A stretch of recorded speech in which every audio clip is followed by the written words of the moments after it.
Hi, sir. Kamusta? Good afternoon, sir. Maraming salamat. Thank you, thank you. Ang ganda ng farm nyo, sir. Thank you for having us po. Maraming salamat po. Ang name ng farm po ay Ano po? Enchante? Enchante. Enchante. French? Enchante.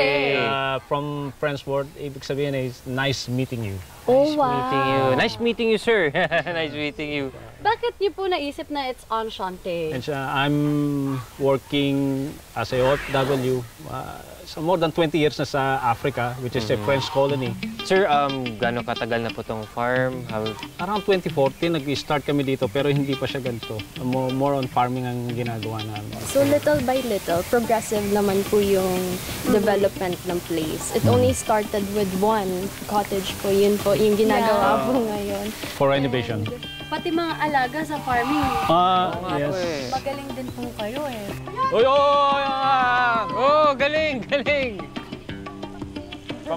Kaso malitang size niya.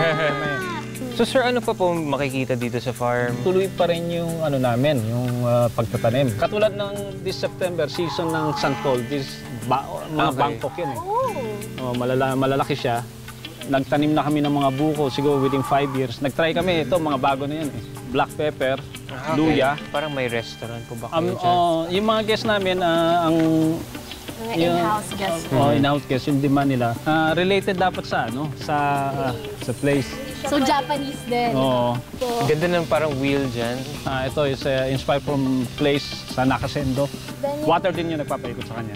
Usually mga families, mga nagda-dine in, and yung costing ng price po namin, makikita niyo po yung difference from, of course, yung mga establishment outside. We wanted to remain accessible and also somehow affordable for them to taste what it's like to experience Japan.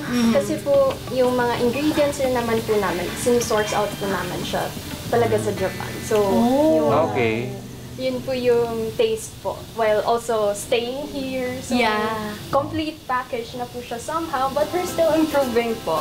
Parang feel mo talagang nasa Japan ka. Naalala ko nung nag-Japan ako. We went to this place, yung parang... Inari. Oh, yeah, yung Inari. Yes. And then they call this turii. Before you enter, kailangan mag-clap cut 3 times, magbabaw ka. Yeah. Okay, we may enter now. Diyan po yung taniman dati ng mga pinya po. Pinya! Yes. Sunod-sunod po siya. Ganda ng view. Pababa pa po siya. Tapos anong nangyari sa mga pinya? Dahil po sa yung supply ay marami dito sa Tagaytay, bumabaksak yung price ng pinya, so we stopped planting pinya. Pero pinalitan na namin siya ngayon ng mga yung pinakita ko sa inyo yung Mga luya, ginger, pepper.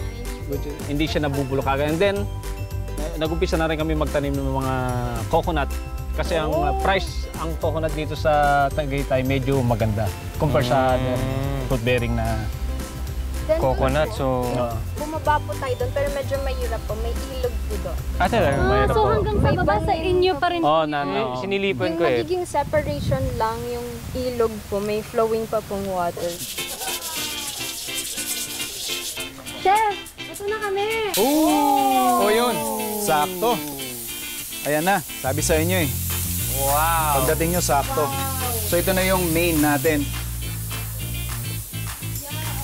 You can smell the ginger. Yeah, amoy na amoy ko.